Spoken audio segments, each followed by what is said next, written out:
मी एक हाऊसवाईफ आहे, माझं एक लहान मूल आहे, पण मी थांबले नाही. मलासुद्धा वाटायचं की घरची जबाबदारी, मुलाची जबाबदारी याच्यातून मला खरंच वेळ भेटेल का? वेळ काढणं इतकं कठीण झालं होतं.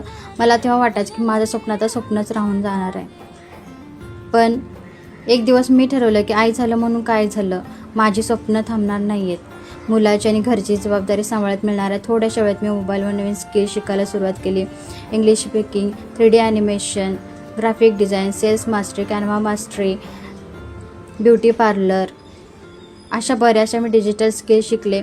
सुरुवातीला मलासुद्धा भीती वाटत होती, मला खरंच जमेल का? पण जसजसं मी प्रयत्न करत गेले तसतसं आज मी घरी बसून चांगली कमाई करत आहे.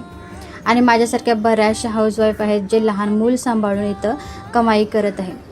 तू सुद्धा एक लहान बाळाची आई आहेस, तुझी स्वप्न थांबली असतील तर आत्ताच मला कमेंटमध्ये येस टाईप कर, मी तुला मदत करेन.